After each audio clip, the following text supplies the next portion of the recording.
اور پھر اس کے بعد کربلا کا سفر کیسے ختم ہوا، یہ قافلہ پھر مدینہ کیسا پہنچا، انشاءاللہ تعالی ہم پوری باتیں سنیں گے۔ لیکن آج ہم سب سے پہلے اہل بیت کی شان سننے جا رہے ہیں، نبی کے خاندان والوں کے، نبی کے گھر والوں کی عظمت کیا ہے، یہ سننے کے لیے جا رہے ہیں۔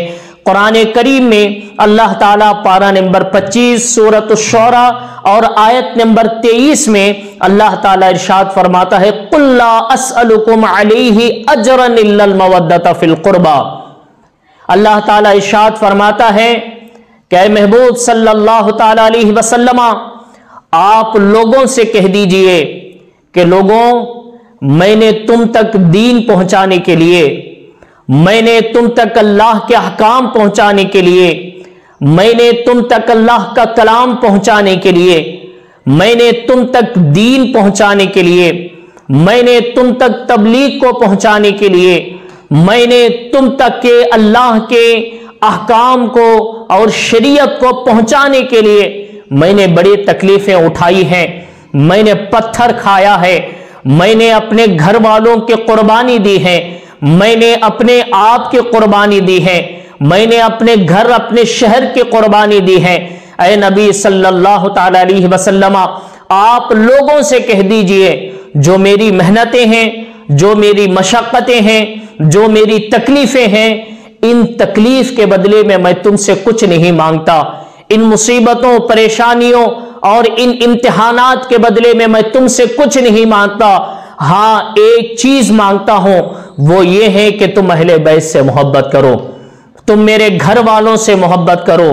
اے ایمان والو، میں تم سے کچھ نہیں مانگتا، صرف اپنے گھر والوں کی محبت مانگتا ہوں، اپنے خاندان والوں کی محبت مانگتا ہوں، اپنے قرابت داروں کی محبت مانگتا ہوں۔ اے اہل ایمان، میری اہل بیت سے محبت کرو۔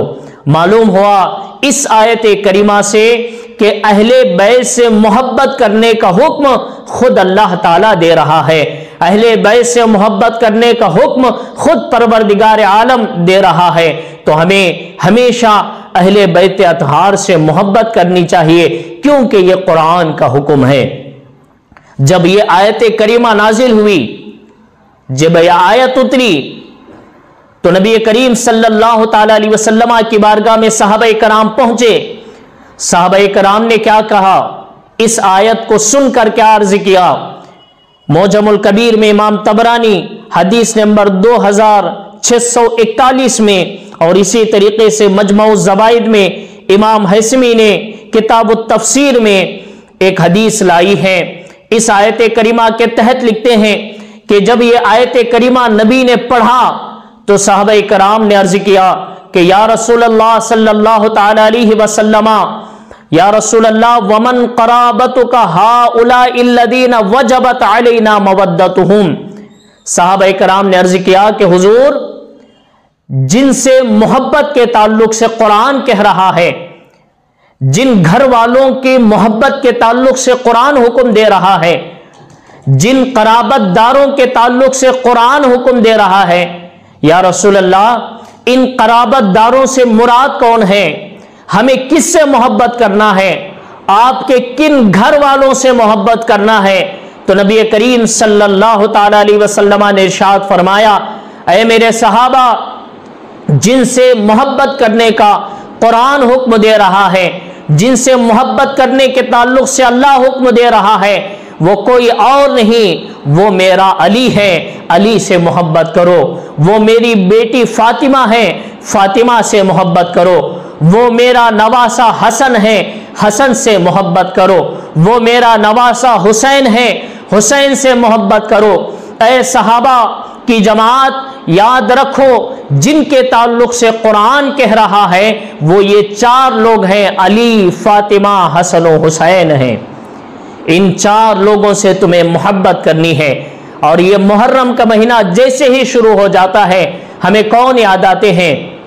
مولا علی یاد آتے ہیں، سیدہ فاطمہ یاد آتی ہیں، امام حسن یاد آ جاتے ہیں، امام حسین یاد آتے ہیں۔ تو ان چار لوگوں سے محبت کا حکم خود قرآن کریم میں اللہ تعالیٰ دے رہا ہے خود اللہ ہمیں ان سے محبت کرنے کا حکم دے رہا ہے۔ اب دیکھیے اہل بیت کون ہیں، یہ تو آپ کو معلوم ہو گیا۔ اہل بیت سے مراد کون ہے؟ حضرت مولا علی ہیں، فاطمۃ الزہرا ہے، امام حسن ہے، امام حسین ہے۔ ایک اور حدیث پاک سنیے، اس حدیث پاک میں اہل بیت اطہار کی شان کیا ہے؟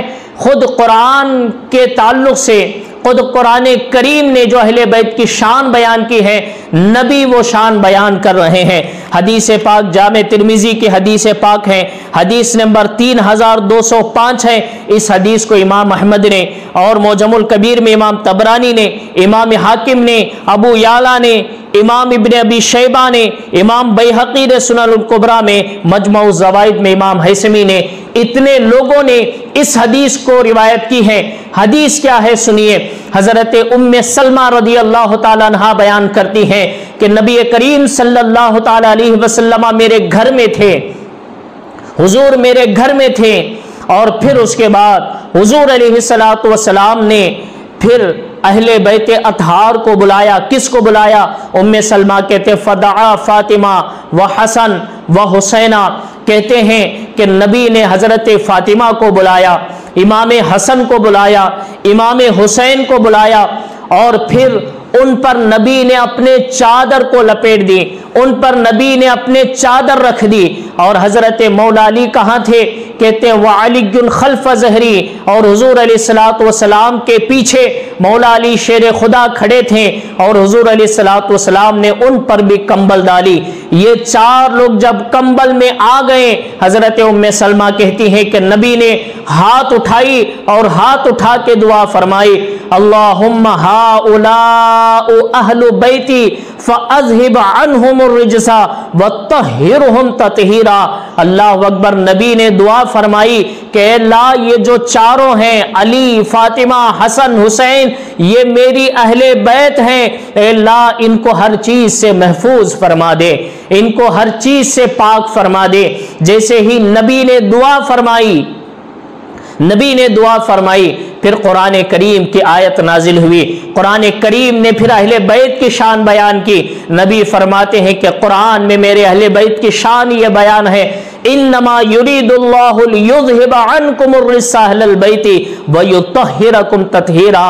اے محبوب صلی اللہ تعالی علیہ وسلم، اللہ تعالی آپ کے اہل بیت سے ہر رجس کو، ہر ناپاکی کو، ہر گندی چیز کو، چاہے وہ خیالات کے اعتبار سے ہو، چاہے وہ ظاہر ہونے کے اعتبار سے ہو، اللہ تعالی ہر چیز سے آپ کے اہل بیت کو پاک فرمانے کا ارادہ کر رہا ہے۔ جس کی پاکی کا خود اللہ بیان کر رہا ہے، جس کے تطہیر کا خود اللہ بیان کر رہا ہے، اب آپ اندازہ لگا سکتے ان اہل بیت کی شان و عظمت کیا ہوگی۔ ایک اور حدیث پاک سنتے چلو، نبی کریم صلی اللہ تعالی علیہ وسلم کی آخر عمر ہیں، ہمارے نبی کی آخر عمر ہیں، اور آخری حج کا یہ موقع ہے۔ حضور علیہ الصلوۃ والسلام نے کیا ارشاد فرمایا؟ اس حدیث کو امام احمد نے مسند البزار میں، امام بزار نے، امام نسائی نے سنن الکبریٰ میں، اور بھی بہت سے محدثین نے اس حدیث کو روایت کی۔ حدیث پاک کیا ہے؟ صحابہ کرام کہتے ہیں، حضرت زید بن ارقم رضی اللہ تعالیٰ عنہ کہتے ہیں کہ نبی کریم صلی اللہ تعالیٰ علیہ وسلم نے ہم سے مخاطب ہو کر آخری حج کے وقت میں آپ نے ارشاد فرمایا کہ لوگوں، میں تم میں دو بھاری چیزیں چھوڑ کر جا رہا ہوں، میں تم میں دو بھاری چیزیں چھوڑ کر جا رہا ہوں، ان دو چیزوں کو پکڑ لو، کبھی گمراہ نہیں ہوگے، ان دو چیزوں سے محبت کرو، کبھی گمراہ نہیں ہوگے، ان دو چیزوں کا دامن تھام لو، کبھی گمراہ نہیں ہوں گے۔ وہ کون دو چیزیں ہیں؟ نبی نے ارشاد فرمایا، ایک اللہ کی کتاب ہے، ایک قرآن پاک ہے، قرآن پاک کا دامن پکڑ لو، کبھی گمراہ نہیں ہوگے۔ اور پھر نبی نے فرمایا دوسری چیز میری اہل بیت ہے، میری اہل بیت کا دامن مضبوطی سے پکڑ لو، کبھی گمراہ نہیں ہوں گے۔ حضرات گرامی، نبی نے اس حدیث میں صاف صاف ارشاد فرما دیا، اگر تم کامیاب ہونا چاہتے ہو، گمراہ نہیں ہونا چاہتے ہو، تو تمہیں دونوں چیزوں کو پکڑنا ہے۔ قرآن کو بھی پکڑنا ہے، اہل بیت کو بھی پکڑنا ہے۔ اگر ہم صرف اہل بیت کے نعرے لگا کر قرآن کو چھوڑیں گے، یہ سچی محبت نہیں ہوگی۔ صرف قرآن کو پڑھ کر اہل بیت کو چھوڑیں گے، یہ بھی سچا قرآن کا ماننے والا نہیں ہوگا۔ اسی لیے ہمیں دونوں کو پکڑنا ہے، قرآن کا دامن بھی پکڑنا ہے، اہل بیت کا دامن بھی پکڑنا ہے۔ جب ان دونوں کو مضبوطی سے پکڑتے ہیں، نبی فرماتے کبھی گمراہ نہیں ہوں گے بلکہ ہمیشہ کامیاب ہی تم نظر آؤ گے۔ یہ اہل بیت کی شان ہے کہ نبی نے قرآن کو جہاں پکڑنے کا حکم دیا، وہاں نبی نے اہل بیت کا دامن بھی تھامنے کا حکم دیا ہے۔ ایک اور حدیث پاک میں نبی کریم صلی اللہ تعالی علیہ وسلم کیا ارشاد فرماتے ہیں؟ نبی ارشاد فرماتے ہیں، جامع ترمذی میں امام ترمذی حدیث نمبر 3780 پر 88 میں نبی کریم صلی اللہ تعالی علیہ وسلم کی حدیث روایت ہے۔ نبی کریم نے ارشاد فرمایا کہ لوگوں، تم اللہ کے کلام کو اور اہل بیت کو مضبوطی سے تھام لو، اس لیے کہ یہ دونوں چیزیں کل قیامت کے دن مجھ سے حوض کوثر پر ملاقات کرے گی۔ یعنی جو قرآن کو پکڑے گا اور اہل بیت نبی کے گھر والوں کے دامن کو پکڑے گا، کل قیامت کے دن وہ نبی کے حوض پر نبی سے ملاقات کرے گا۔ اہل بیت کی محبت کل قیامت کے دن نبی کے سامنے حوض کوثر پہ لے جائے گی، نبی کریم سے ملاقات کرائے گی۔ اسی لیے ہمیں ہمیشہ اہل بیت سے محبت کرنی ہے۔ اب دیکھیے، ہم اہل بیت سے، نبی کے گھر والوں سے محبت کرتے ہیں تو کس وجہ سے محبت کرتے ہیں؟ نبی کے گھر والوں سے کس بنیاد پہ محبت کرتے ہیں؟ نبی کے گھر والوں سے کیوں ہم محبت کرتے ہیں؟ کیا وجہ ہے؟ کس ریزن کی وجہ سے ہم نبی کے گھر والوں سے محبت کرتے ہیں؟ علی سے محبت کرتے ہیں، فاطمہ سے محبت کرتے ہیں، حسن سے محبت کرتے ہیں، حسین سے محبت کرتے، کیوں کرتے ہیں؟ کیا ریزن ہے؟ تو حدیث پاک سنیں، جامع ترمذی کی حدیث پاک ہے، کتاب المناقب، ابواب المناقب، باب مناقب اہل بیت النبی صلی اللہ علیہ وسلم۔ نبی کریم صلی اللہ تعالی علیہ وسلم نے ارشاد فرمایا کہ اے لوگوں، احب اللہ لما یغذوکم من نعمہ۔ نبی ارشاد فرماتے لوگوں، اللہ سے محبت کرو اس لیے کہ وہ تمہیں نعمتیں دیتا ہے، اس لیے کہ وہ تمہیں اپنے خزانے دیتا ہے، اس لیے کہ وہ تمہیں زندگی گزارنے کے لیے سانسیں دیتا ہے، وہ تمہیں زندگی گزارنے کے لیے زمین پہ مکان دیتا ہے، وہ تمہیں زندگی گزارنے کے لیے کھانے پینے کی نعمتیں دیتا ہے۔ اللہ سے محبت کرو اس لیے کہ وہ تمہیں نعمتیں دیتا ہے۔ پھر نبی ارشاد فرماتے ہیں وَأَحِبُّونِي لِحُبِّ اللَّهِ، اور مجھ سے محبت کرو اس لیے کہ میں اللہ کا محبوب ہوں، میں اللہ کا حبیب ہوں۔ مجھ سے محبت کرو کیونکہ میں محبوب خدا ہوں، میں محبوب ہوں اس خدا کا جو تمہیں نعمتیں دیتا ہے۔ تو ہمیں نبی سے محبت اللہ کی محبت کی وجہ سے کرنی ہے۔ پھر نبی ارشاد فرماتے ہیں وَأَحِبُّ أَهْلَ بَيْتِي لِحُبِّي، اور میرے گھر والوں سے محبت کرو، میری اہل بیت سے محبت کرو اس وجہ سے کہ وہ میرے محبوب ہیں، اس وجہ سے کہ وہ میرے حبیب ہیں، ان سے میں محبت کرتا ہوں اس لیے تم بھی محبت کرو۔ علی سے میں محبت کرتا ہوں تم بھی محبت کرو، فاطمہ سے میں محبت کرتا ہوں تم بھی محبت کرو، حسن سے میں محبت کرتا ہوں تم بھی محبت کرو، حسین سے میں محبت کرتا ہوں تم بھی محبت کرو۔ یہ جو علی، فاطمہ، حسن، حسین کی محبت ہیں کن کی وجہ سے ہیں؟ نبی کی محبت کی وجہ سے ہے۔ اگر کوئی آدمی نبی سے محبت کرے اور پھر یہ کہے کہ میں علی، فاطمہ، حسن و حسین سے محبت نہیں کرتا، تو یاد رکھیں یہ نبی کی سچی محبت نہیں ہے۔ نبی کی سچی محبت وہ ہے کہ نبی کی محبت میں علی، فاطمہ، حسن و حسین سے محبت کریں۔ آخری حدیث میں سنا رہا ہوں، اس کے بعد ہم اپنے تقریر کو ختم کریں گے۔ اگر ہم اہل بیت سے محبت کرتے ہیں، علی سے، فاطمہ سے، حسن سے، حسین سے محبت کرتے ہیں، تو پھر یہ محبت کا صلہ ہمیں کیا ملے گا؟ یہ محبت کا ہمیں قیامت کے دن کیا برکتیں اس کی ملے گی؟ قیامت کے دن ہمیں کیا کامیابی ملے گی؟ اللہ اکبر۔ تفسیر کبیر میں امام رازی نے لکھا اور امام قرطبی نے بھی اپنے تفسیر میں، اور اسی طرح امام ثعلبی نے تفسیر ثعلبی میں لکھا ہے، کیا کہتے ہیں کہتے ہیں کہ نبی کے اہل بیت، نبی کے گھر والوں سے جو محبت ہے وہ محبت کا صلہ کیا ملے گا؟ نبی کے گھر والوں سے محبت کرتے ہیں تو اس محبت کی برکتیں ہمیں کیا ملے گی؟ اللہ اکبر، کہتے ہیں من مات علی حب آل محمد مات شہیدا۔ حضرت جریر بن عبداللہ بجلی رضی اللہ تعالیٰ عنہ نے کہا کہ نبی کریم صلی اللہ علیہ وسلم نے ارشاد فرمایا، جو میری آل کی محبت میں مرتا ہے، جو میرے گھر والوں کی محبت میں دنیا سے جاتا ہے، جو علی، فاطمہ، حسن و حسین اہل بیت کے محبت میں دنیا سے جاتا ہے، تو اللہ تعالیٰ کل قیامت کے دن اس کو شہید بنا کے اٹھائے گا، شہید بنا کے کل قیامت کے دن اللہ اس کو اٹھائے گا۔ پھر نبی ارشاد فرماتے وَمَن مَاتَ عَلَى حُبِّ آلِ مُحَمَّدٍ مَاتَ مَغْفُورًا لَهُ، جو آدمی میری اہل بیت کے محبت میں دنیا سے جاتا ہے، میرے آل سے محبت کرتے کرتے دنیا سے جاتا ہے، اس آدمی کو اللہ تعالیٰ دنیا سے اٹھنے سے پہلے پہلے اللہ اس کی بخشش فرما دیتا ہے، اس کی مغفرت فرما دیتا ہے۔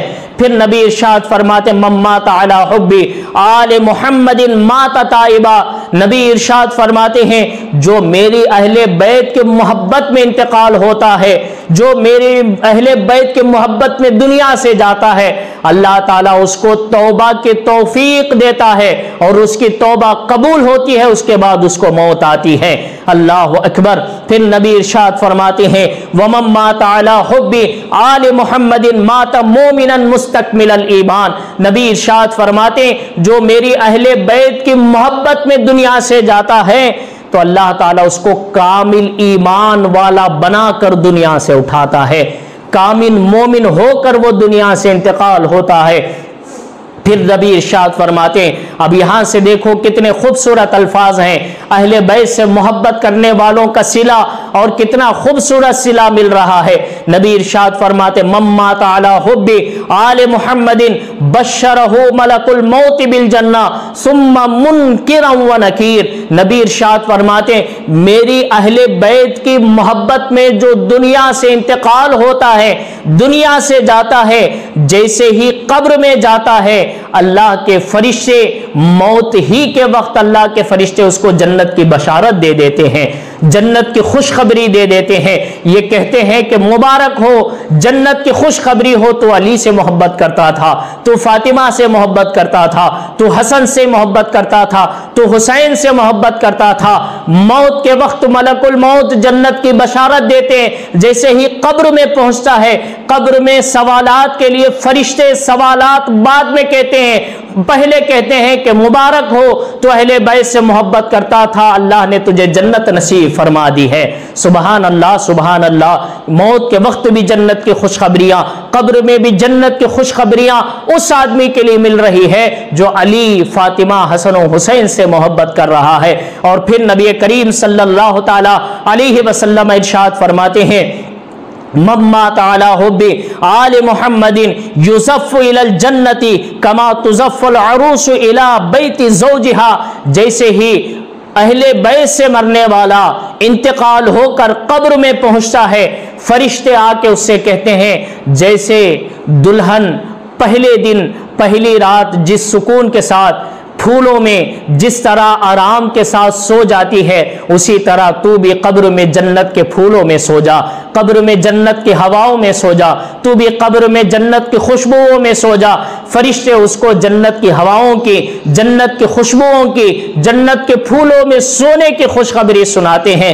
سبحان اللہ سبحان اللہ۔ پھر نبی کیا ارشاد فرماتے ہیں، نبی فرماتے وَمَن مَاتَ عَلَى حُبِّ آلِ مُحَمَّدٍ فُتِحَ لَهُ فِي قَبْرِهِ بَابَانِ إِلَى الْجَنَّةِ، جو علی، فاطمہ، حسن و حسین سے محبت کرتے ہیں، جیسے ہی وہ قبر میں جاتے ہیں اللہ تعالیٰ اس کی قبر میں 2 جنت کے دروازے کھول دیتا ہے۔ سبحان اللہ سبحان اللہ۔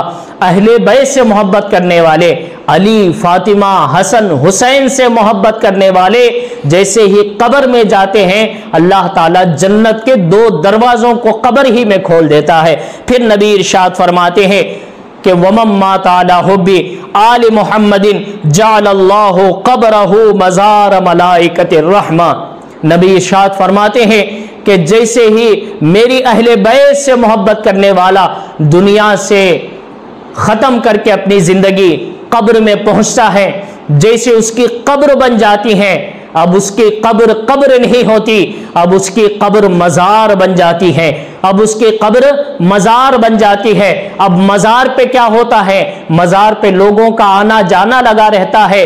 نبی فرماتے ہیں جو اہل بیت کی محبت میں دنیا سے جاتا ہے، اس کے قبر پر زیارت کرنے کے لیے عام آدمی نہیں، بلکہ نبی فرماتے ہیں اس کے قبر کی زیارت کے لیے اللہ کے فرشتے آتے جاتے رہتے ہیں۔ اللہ کے فرشتے اس کی قبر کی زیارت کے لیے آتے ہیں، اس کی قبر فرشتوں کے لیے مزار بن جاتی ہے، فرشتے دیکھنے کے لیے اس کے قبر کو آتے ہیں۔ سبحان اللہ۔ پھر نبی کریم نے ارشاد فرمایا وَمَن مَّاتَ عَلَىٰ حُبِّ آلِ مُحَمَّدٍ مَّاتَ عَلَى السُّنَّةِ وَالْجَمَاعَةِ، جو اہل بیت کی محبت میں مرتا ہے اللہ تعالیٰ اس کو اہل سنت والجماعت پہ موت نصیب فرماتا ہے۔ سبحان اللہ۔ یہ صلہ ہے، یہ خوشخبریاں ہیں ان لوگوں کے لیے جو اہل بیت سے محبت کرتے ہیں۔ جاتے جاتے تقریر ختم کرنے سے پہلے میں اہل بیت کے فضائل، ان کی محبت تو سنایا ہوں، لیکن اگر ہم اہل بیت سے دشمنی کریں گے، نبی کے خاندان والوں سے دشمنی کریں گے، نبی کے خاندان والوں سے نفرت کریں گے، نبی کے گھر والوں سے اگر دشمنی کریں گے، جتنی خوشخبریاں نبی کے گھر والوں سے محبت کرنے پر ہے، نبی کے گھر والوں سے دشمنی کرنے پر اتنے خطرناک سزائیں اور عذابیں بھی سنائی گئی ہیں۔ صرف ایک دو حدیثیں میں سناتا ہوں۔ اسی حدیث کے تحت حضرت امام فخر الدین رازی لکھتے ہیں، کہتے نبی نے ارشاد فرمایا من مات علی بغض آل محمد جاء یوم القیامت مکتوبا بین عینین آئس من رحمت اللہ، جو اہل بیت سے دشمنی کر کے مرتا ہے، نبی کے گھر والوں سے دشمنی کر کے مرتا ہے، کل قیامت کے دن کیا ہوگا؟ وہ اٹھے گا، اس کے دونوں آنکھوں کے بیچ میں اس کے پیشانی پر یہ لکھا ہوگا آج کے دن اس کو اللہ کی رحمتیں نہیں ملے گی۔ جو اہل بیت سے دشمنی کرتا ہے کل قیامت کے دن بھی اللہ کی رحمتیں اس کو نہیں ملتی، اللہ کی کوئی بھی نعمت اس کو نہیں ملتی۔ پھر نبی ارشاد فرماتے ہیں وَمَن مَّاتَ عَلَىٰ بُغْضِ آلِ مُحَمَّدٍ مَّاتَ کَافِرًا، جو نبی کے گھر والوں سے دشمنی کرتا ہے، وہ چاہے کتنا بھی اچھا قرآن پڑھتا ہو، وہ چاہے کتنا بھی بڑا آدمی ہو، وہ چاہے کتنا بھی اچھے قرآن کی تلاوت کرتا ہو، وہ چاہے کتنے بھی بڑے نمازی ہو، وہ چاہے کتنا بھی بڑا متقی پرہیزگار ہو، وہ چاہے کتنا بھی اچھا آدمی ہو، کتنا بھی نیک کام کرنے والا آدمی ہو، لیکن نبی کے گھر والوں سے اگر دشمنی رکھتا ہے اور اسی حالت میں مرتا ہے، نبی فرماتے ہیں کہ پھر وہ دنیا سے مسلمان ہو کر نہیں، دنیا سے کافر ہو کر اٹھے گا۔ نبی کے گھر والوں سے دشمنی کریں گے تو انجام کیا ہوگا؟ انجام یہ ہوگا کہ دنیا میں اسلام ہی باقی نہیں رہے گا، مسلمان ہی نہیں رہیں گے۔ پھر نبی نے ارشاد فرمایا کہ وَمَن مَّاتَ عَلَىٰ بُغْضِ آلِ مُحَمَّدٍ لَمْ يَشُمَّ رَائِحَةَ الْجَنَّةِ، نبی ارشاد فرماتے ہیں جو میری اہل بیت، میرے گھر والوں علی، فاطمہ، حسن و حسین اور ان کی اولاد سے اگر کوئی بغض و نفرت و دشمنی رکھ کے دنیا سے جاتا ہے، اس آدمی کو جنت کی خوشبو تک کی سنگائی نہیں جائے گی، جنت کی خوشبو بھی اس کو نہیں ملے گی۔ اسی لیے ان تمام حدیثوں سے، قرآن کی آیتوں سے ہمیں یہ بات سمجھ میں آتی ہے، ہمیشہ جب تک ہم زندہ ہیں، اللہ نے ہمیں سانسیں دی ہیں، اللہ نے ہمیں یہ زندگی عطا کی ہے، ہمیں ہمیشہ نبی کے گھر والوں سے محبت کرنا ہے، ہمیں اہل بیت سے محبت کرنا ہے، علی سے، فاطمہ سے، حسن سے، حسین سے، ان کی اولاد سے، سادات سے، نبی کے گھر والوں سے ہمیشہ محبت کرنا ہے۔ جو نبی کے گھر والوں سے محبت کرتا ہے اللہ اس کو دنیا میں بھی کامیاب کرتا ہے، اللہ اس کو آخرت میں بھی کامیاب کرتا ہے۔ اللہ سے دعا ہے اللہ تعالی ہم تمام کو اہل بیت سے محبت کرنے کی توفیق عطا فرمائے۔ اللہ سے دعا ہے اللہ تعالی ہمیں مرتے دم تک کے علی، فاطمہ، حسن و حسین سے اور سادات سے، اہل بیت سے سچی محبت کی توفیق عطا فرمائے۔ وآخر دعوانا الحمد للہ رب العالمین، استغفر اللہ ربی من کل ذنب واتوب الیہ۔